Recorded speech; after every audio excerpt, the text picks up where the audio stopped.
Good morning students.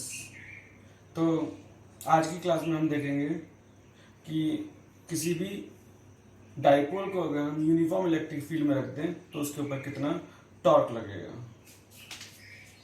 Torque on a dipole placed in a uniform electric field.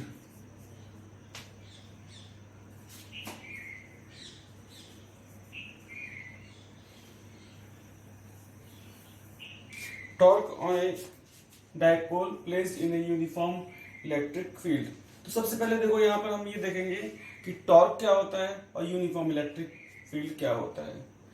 Electric field तो आपको बताइए किसी भी चार्ज पार्टिकल के चारों तरफ का वो एरिया जिसमें हम उस चार्ज का इफेक्ट इन्फ्लुएंस एक्सपीरियंस कर सकते हैं, उसे उसका इलेक्ट्रिक फील्ड कहते हैं। अब बात आती है यूनिफॉर्म इलेक्ट्रिक फील्ड की।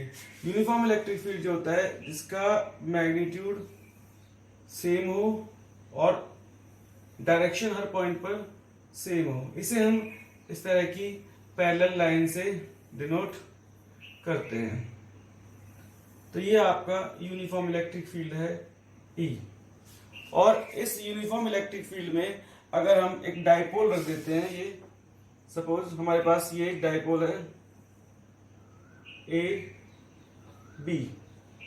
इस बी पर सपोज प्लस चार्ज रखा हुआ है और ए पर माइनस क्यू चार्ज रखा हुआ है। तो हम ये देखेंगे कि जब ये डाइपोल इस यूनिफॉर्म इलेक्ट्रिक फील्ड में रखा हुआ है तो इस पर कितना टॉर्क लगेगा। तो आपको पता है स्टूडेंट्स कि टॉर्क क्या होता है, आपने 11th में पढ़ा था। टॉर्क एक प्रकार का फोर्स होता है जो किसी बॉडी के अंदर रोटेटिंग इफेक्ट प्रोड्यूस करता है, जिसकी वजह से वो बॉडी रोटेट करने लगती है। तो यहाँ पर आप देखो जब ये charge particle minus Q electric field E में रखा है तो यहाँ पर इसमें इलेक्ट्रिक फील्ड के अपोजिट एक फोर्स लगेगा F is equal to minus Q E, और यहाँ पर F is equal to plus Q E. तो नेट फोर्स कितना लगेगा डाइपोल पर? Net force on the dipole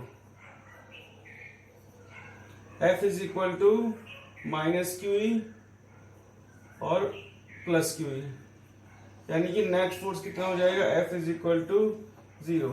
तो अगर कोई भी डाइपोल किसी यूनिफॉर्म इलेक्ट्रिक फील्ड में रखा हुआ है तो उस पर नेट फोर्स 0 लगेगा। लेकिन एक चीज देखो, ये फोर्स इसे इधर खींचेगा, ये फोर्स इधर खींचेगा, जिसकी वजह से ये इस तरह से रोटेट करने लग जाता है। तो जब ये रोटेट करने लगेगा तो क्यों रोटेट करेगा? क्योंकि इसके ऊपर टॉर्क लगेगा। तो हमें ये फाइंड आउट करना है कि इसके ऊपर कितना टॉर्क लगेगा। तो टॉर्क का फॉर्मूला क्या होता है? Torque is equal to magnitude of either force, magnitude of either force into perpendicular distance।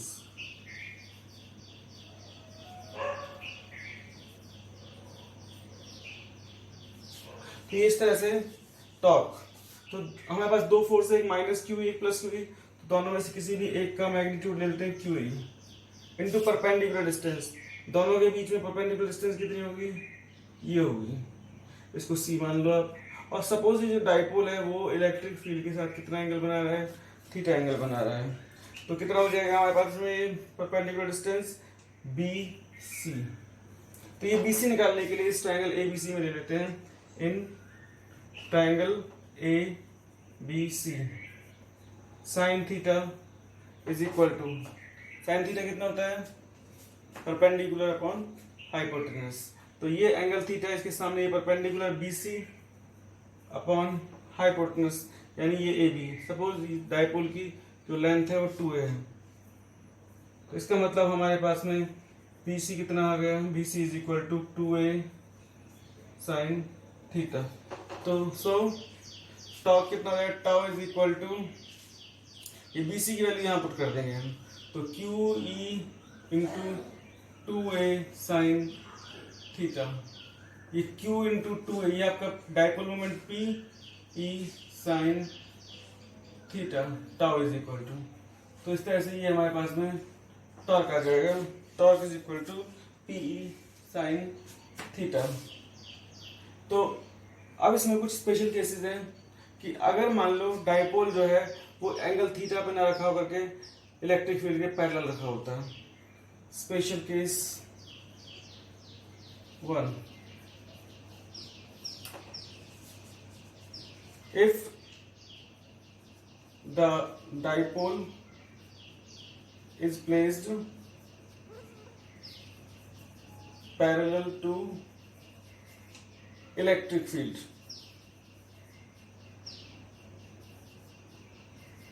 तो थीटा कितना हो जाएगा हमारे पास में,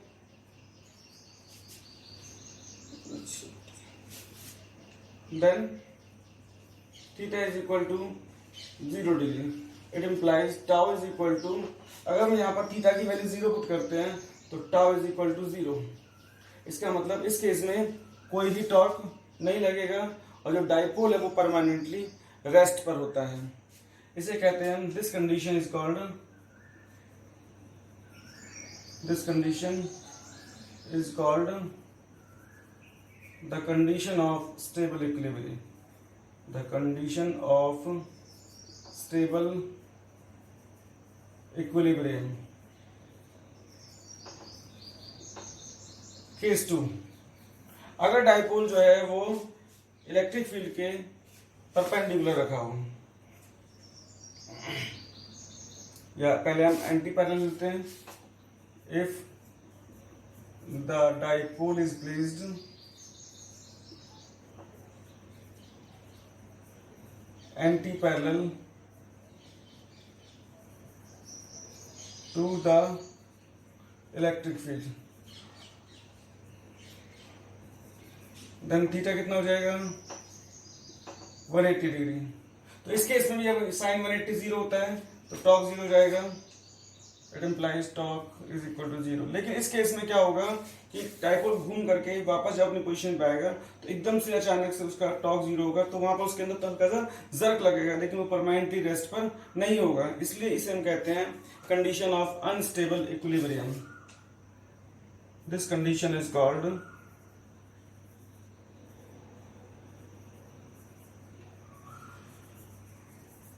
the condition of unstable equilibrium.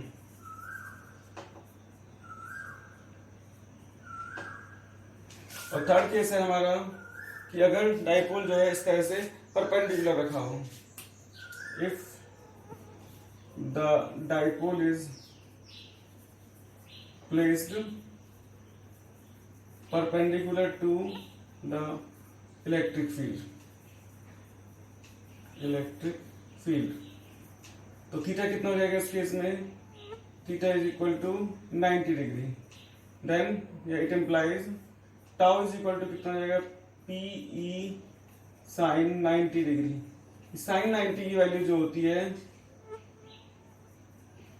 Is equal to 1। Sign 90 की वैल्यू 1 होती है, जो कि साइन थीटा की मैक्सिमम वैल्यू होती है। तो इसलिए यहां पर जो टॉर्क आएगा वो मैक्सिमम टॉर्क आएगा। It implies tau max is equal to P into P.